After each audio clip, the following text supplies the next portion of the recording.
Eitt af því sem ég elska við Ísland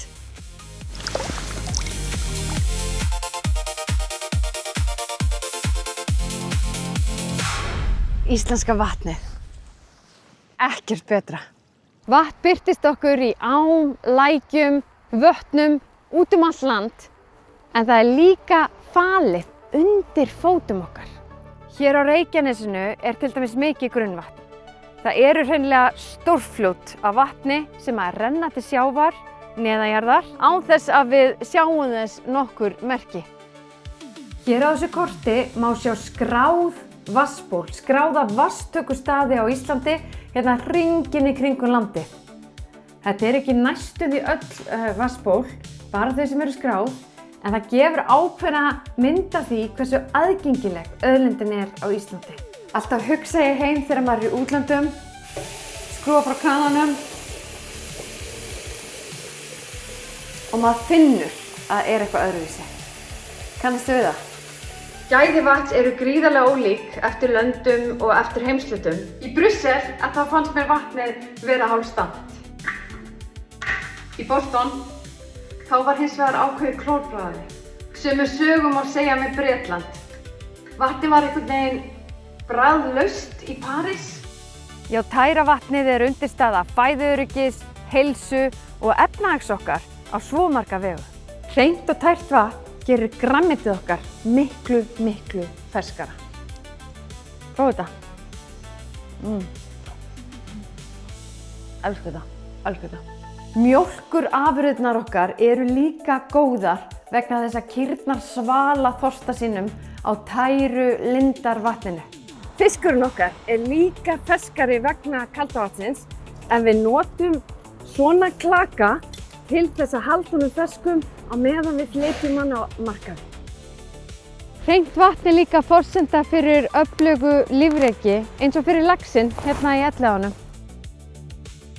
Eflaust á tærleiki vatnsins þátti því að Íslendingar eru ein langlífasta þjóð í heimi. Já, hreina vatnið okkar undirstaða heilsu og gæða matvæla almennt. Höfum í huga að enn þann dag í dag býr fjórðungur mannkyns við skort á aðgengi að hreinu drykkjarvatni og þó hefur staðan batnað töluvert á undanförnum áratug. En af hverju aðgengi að vatni eftir ríkjum svona misjafnt? Þar spila loftslagið, sums staðar einfaldlega hlýrra og þá eru meiri líkur á þurrkum. Síðan spila berglög líka, þau geta skipt máli.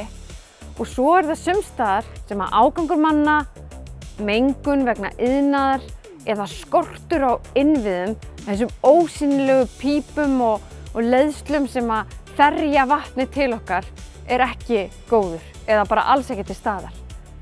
En hvað segja spár aðgengi fólks að vatni í framtíðinni nú þegar loftslag að hlýna? Alþjóða auðlindasetri hefur verið að skoða þetta sérstaklega. Þau gerðu greiningu á yfir 160 ríkjum og komust að því að 51 ríki mun vera að kljást við mikið eða afar mikið álag á sína vatnsauðlind og það ótrúlega áhugavert að skoða þetta bara hérna á korti. Sjáu því dekkri sem að liturinn því meira álag á auðlindina. Og það merkilegt bara að skoða í hversu góðum málum, þetta sem árið 2050, í hversu góðum málum Ísland á að vera og Norðurlöndin og heilt yfir hérna norðurhjari veraldar. En síðan kárnar gamanið og við sjáum að það gríðarlega mörg ríki sem dökk, Indland til dæmis og heilt yfir það þriðjungur mannkyns. Þriðjungur mannkyns sem mun búa samkvæmt þessari spá í ríkjum þar sem gríðarlega mikið álag á vatnsauðlindina, vatnsskortur hreinlega.